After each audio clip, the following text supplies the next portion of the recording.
Good morning my dear brothers and sisters in Christ. బాగున్నారా మీరంతా? యేసుక్రీస్తు వారి శ్రేష్టమైన నామంలో మీ అందరికీ ఈ ఉదయకాల సమయంలో శుభాలు ప్రకటిస్తున్నాను. ప్రపంచవ్యాప్తంగా అనేక దేశాల నుంచి, అనేక ప్రాంతాల నుండి ప్రతిరోజు ఈ వాగ్దాన సందేశాన్ని మీరు వీక్షిస్తున్నందుకు మీ అందరికీ కృతజ్ఞతలు తెలియజేస్తున్నాను. మీరు నిజంగా ధన్యవంతులు. దేవుని వాక్యాన్ని వింటూ మీ జీవితాలను ప్రభువుకు దగ్గరగా తీసుకొస్తున్నారు. ప్రభు మిమ్మల్ని ఇంకా బలంగా దీవించి ఆశీర్వదించాలని మీకోసం పట్టుదలగా ప్రార్థన చేస్తున్నాం. యెహోవా తమకు దేవుడుగా గల జనులు ధన్యులు అని బైబిల్ సెలవిస్తాం.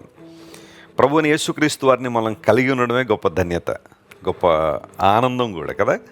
ఆయన మన పాపములు క్షమించి ఆయన ఆరాధించే గుంపులో ఆయన స్వాస్యముగా దేవుడు మనం చేసుకున్నాడు.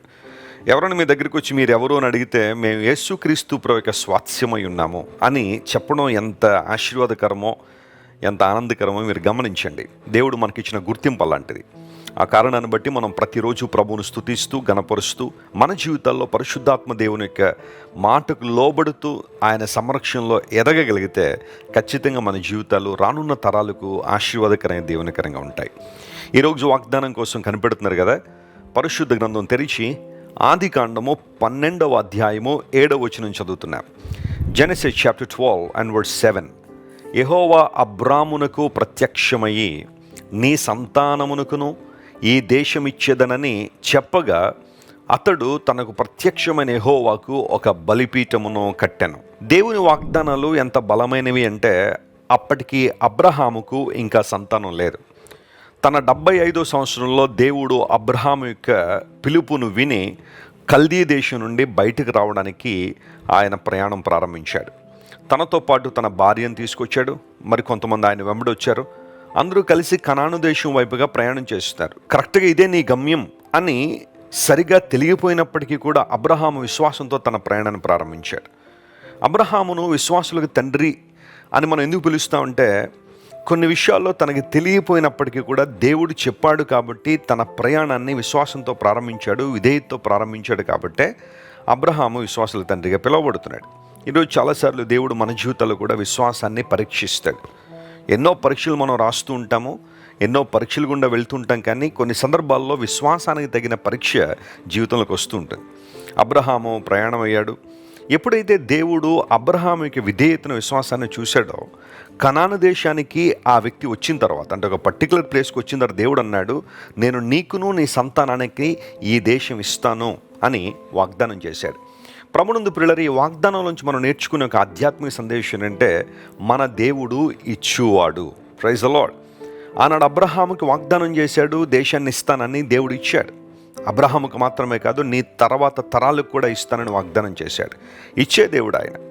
చాలాసార్లు మనం అనుకుంటాం దేవుడు అనగా తీసేసుకునేవాడు, లాక్కునేవాడు అనుకుంటాం. కానీ లేఖనాలు ధృవీకరిస్తున్న సత్యము దేవుడు ఇచ్చేవాడే.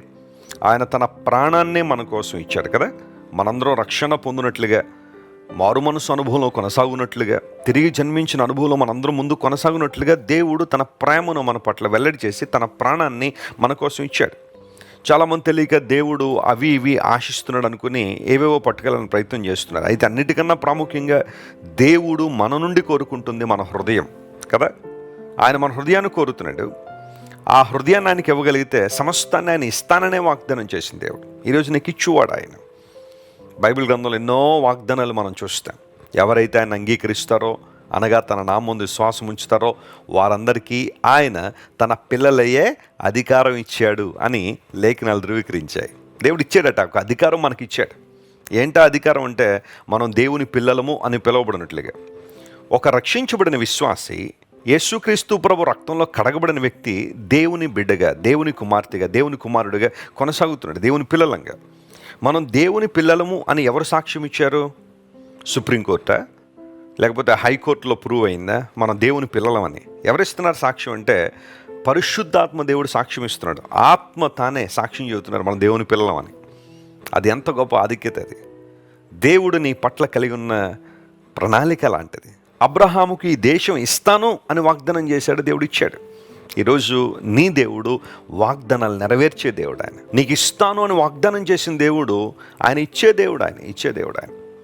బైబిల్ గ్రంథంలో హిజ్కియా అనే ఒక రాజు మనకు కనబడతాడు. యూదా రాజ్యాన్ని పరిపాలన చేసిన రాజుల్లో హిజ్కియా చాలా ప్రాముఖ్యమైనవాడు. హిజ్కియాకు ఒక రోజున మరణకరమైన రోగం వచ్చినప్పుడు నీ ఇల్లు చక్కబెట్టుకో అన్న వర్తమానం అతనికి వచ్చేసింది.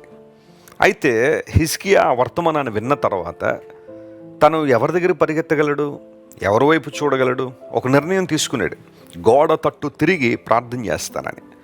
గోడ తట్టు తిరగడం అంటే మరెవ్వరూ అతన్ని చూడడం లేదు, మనుషులు కనబడటం లేదు, లేదా అతని చుట్టూ ఉన్న అధికారులు కనబడడం లేదు, తనకు అడ్వైస్ ఇచ్చే ఆలోచనకర్తలు ఎవరు అక్కడ లేరు. దేవుని వైపు తిరగాలన్న ఆశతో గోడ తట్టు తిరిగి ప్రార్థన చేయడం ప్రారంభించాడు. నీవు ఇల్లు చక్కబెట్టుకో అని వర్తమానం ఇచ్చి వెళ్ళిపోతున్న ప్రవక్తతో దేవుడు మరలా మాట్లాడాడు, నువ్వు వెళ్ళాలి, ఇంకొక వర్తమానం హిజ్కియాకి చెప్పాలని.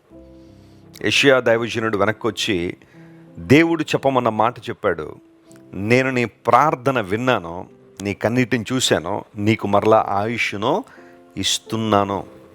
ఎంత చక్కని మాట అది. నీవు కన్నీళ్లు విడిచిట్టు నేను చూశాను, నీ ప్రార్థన నేను అంగీకరించాను, నీకు ఆయుష్ని ఇస్తున్నాను. దేవుని బిడ్డలారా, ఈరోజు మరణ భయం నేను వెంటాడుతుందా? ఎవరో చెప్పేశారు ఆల్రెడీ, ఒక నెల లేదా ఒక 2 నెలలు మాత్రం నువ్వు బ్రతుకుతావు, 3 నెలలు మాత్రమే నువ్వు జీవించగలవు. ఈ రోగం నిన్ను మరణానికి ఇడ్చుకుని పోతుంది, నీకు ఆ దోషం ఉంది, ఈ దోషం ఉంది, అందును బట్టి ఈ నెలలో నువ్వు అదైపోతావు, ఇదైపోతావు. ఎవరెవరో నిన్ను చూసి మాట్లాడుతున్నారా? మానసికంగా నేను కృంగదీయడానికి ప్రయత్నం చేస్తున్నారా? నీకు ఆయుష్ ఇచ్చేవాడు దేవుడు కదా, ఆయన కదా జీవాధిపతి. ఆయన గట్టిగా పట్టుకో, ఆయన యందు విశ్వాసం ఉంచు. నీకు వస్తున్న రిపోర్ట్లను చూసి కృంగిపోతున్న నీవు దేవుని వైపు చూడగలిగితే, ప్రభువా విశ్వాసంతో నీ దగ్గరికి వస్తున్నాను, నాకు జీవం ఇచ్చినవాడు నీవు, ఆయుష్నిచ్చేవాడు నీవు. హిజ్కియాకు ఆయుష్ను పొడిగించిన దేవుడు నీ జీవితంలో మేలు చేస్తాడు. ఆయన ఇస్తాను అని వాగ్దానం చేసిన దేవుడు. నా ప్రాణం పెట్టడానికి నాకు అధికారం ఉంది, తిరిగి తీసుకోవడానికి నాకు అధికారం ఉంది అని యేసుప్రభు వారు ఈ లోకంలో ఉన్నప్పుడు మాట్లాడారు. ఆయన ఎందుకు ఈ లోకానికి వచ్చారు యేసుప్రభు అంటే తన ప్రాణం పెట్టడానికి వచ్చారు. ఆయన నశించిపోతున్న మనలను పాపము చేత, అపరాధముల చేత క్షీణించిపోయి మరణ బంధకాల చేత ఉన్న మనందరినీ విడిపించి జీవప్రాప్తులుగా మనం కలుగు చేయాలని దేవుడి లోకానికి వచ్చారు. శిలువ మీద యేసుప్రభు తన ప్రాణాన్ని అర్పించారు. తాను చెప్పినట్టుగానే 3వ రోజున మరణాన్ని జయించి తిరిగి లేచారు. యేసుక్రీస్తు ప్రభు యొక్క మరణ పునరుత్థానాలే ఈ రోజున మనందరికీ బలం. క్రైస్తవ విశ్వాసం యొక్క బలాధిక్యతలన్నీ కూడా క్రీస్తు ప్రభు యొక్క మరణ పునరుత్థానాల మీద ఆధారపడి ఉన్నాయి.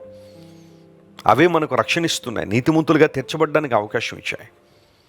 ఆ కారణాన్ని బట్టి ఈ రోజున చాలామంది యేసు ప్రభు మరణ పునరుత్థానాల మీద విపరీతమైన దాడి చేస్తున్నారు. ఆ రెండు జరగలేదు అని బైబిల్ స్పష్టీకరిస్తున్న విషయం. యేసు ప్రభు జీవాధిపతి. ఆయన నీ పాపం నిమిత్తం, నా పాపం నిమిత్తం సిలువపై యేసు ప్రభు వేలాడి మరణాన్ని జయించి 3వ రోజున ఆయన తిరిగి లేచారు. నిరీక్షణ మన హృదయాలకు ఇచ్చారు. ఆనాడు అబ్రహాముకు ఇస్తానని వాగ్దానం చేశారు, దేవుడు ఇచ్చాడు. ఈరోజు మనకు ఎన్నో వాగ్దానాలు దేవుడు చేశాడు. అవన్నీ మన జీవితంలో నెరవేర్చడానికి దేవుడు సామర్థ్యం లేనివాడు. ఈరోజు ఈ వాగ్దానాన్ని క్లెయిమ్ చేసి ప్రభువును స్తుతించండి, ఆయన గణపరచండి, ఆయన వైపు మాత్రమే చూడండి. గొప్ప కార్యాలు మీ జీవితంలో జరుగుతాయి. ప్రార్థన చేసుకుందాం. ప్రేమగల తండ్రి, గొప్ప దేవా, నీకు వందనాలు. ఈ వాగ్దానాన్ని బట్టి మమ్మల్ని ధైర్యపరిచినందుకు నీకు స్తోత్రాలు. అబ్రహామును ప్రేమించి, అబ్రహామును పిలిచి, ప్రభువా కనాను దేశాన్ని స్వాస్థ్యంగా మీరు ఇచ్చారు. ఈ దేశం ఇస్తానని వాగ్దానం చేసావు, ఇచ్చావు. ప్రభువా నీకు వందనాలు. నువ్వు ఎంత మంచి దేవుడు నాయన. నువ్వు ఇచ్చువాడు గనుక నీకు వందనాలు. నీ ప్రాణం ఇచ్చిన మంచి స్నేహితుడు నీవు. మా కొరకు నాయన నిన్ను తగ్గించుకున్న, శిలువ మరణం పొందినంతగా విధేయత చూపించి మా పట్ల నీకున్న ప్రతి మంచి ప్రణాళికను బట్టి నీకు స్తోత్రాలు చెల్లిస్తున్నాం.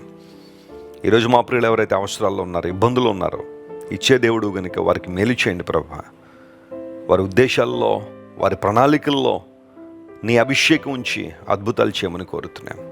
ఘనత మహిమ నీకే చెల్లిస్తూ ఈరోజు అంతట్లో కావాల్సిన విజయాన్ని ప్రతి ఒక్కరికి దయచేయమని యేసుక్రీస్తు నామం పేరిట అడుగుచున్నాం తండ్రి. Amen, amen. God bless you dear friends. Have a wonderful day. Christ worship centre ఓ బలమైన సంఘ ఉజ్జీవం. కొన్ని సంవత్సరాల క్రితం కేవలం 2తో ప్రారంభించబడిన పరిచర్య నేడు ప్రపంచవ్యాప్తంగా లక్షలాది మందిని ప్రభావితం చేయుచున్నది. రాజమండ్రి, సికింద్రాబాద్, బెంగళూరు, చెన్నై, నెల్లూరు, దుబాయ్, బెహ్రైన్, కరీంనగర్, విశాఖపట్నం, గద్వాల్, కొవ్వూరు, మలకపల్లి, శ్రీలంక, భూటాన్, అడ్డతీగల, పాలమూరు, ఒంగోలు, బళ్ళారి, కోరుకొండ, పోతవరం, నల్లజర్ల, వెంకటరామయ్యగూడెం, మచిలీపట్నం, ఇందిరానగర్లతో పాటు అనేక గ్రామాల్లో క్రైస్ట్ వర్షిప్ సెంటర్ ఆరాధనలు జరుగుచున్నవి. వాక్య సంబంధమైన ఉజ్జీవంలో, పరిశుద్ధాత్మ సంరక్షణలో కొనసాగాలనుకునే ప్రతి ఒక్కరికి మా ప్రేమపూర్వక ఆహ్వానాన్ని అందిస్తున్నాము. రండి, ఆత్మతో సత్యముతో ప్రభువైన యేసుక్రీస్తును ఆరాధిద్దాం. మీరు ఇంతవరకు విన్న దైవ సందేశం మరియు దేవుని సేవకులు చేసిన ప్రార్థన మీకు ఆశీర్వాదకరముగా ఉన్నదని విశ్వసించుచున్నాము. ఈ సందేశాన్ని మీ స్నేహితులకు, బంధువులకు షేర్ చేయండి. మీకు ఏదైనా ప్రార్థన అవసరత ఉన్నచో మా ఫోన్ నంబర్లకు కాల్ చేయండి. దేవుడు మిమ్మల్ని ప్రేరేపిస్తే విశ్వాసంతో సాగుచున్న ఈ పరిచర్యను ప్రోత్సహించండి. మరిన్ని వర్తమానాలు, పాటలు వినుటకు జాన్ వెస్లీ మినిస్ట్రీస్ అను మా యూట్యూబ్ ఛానల్ను సబ్స్క్రైబ్ చేసుకొనండి.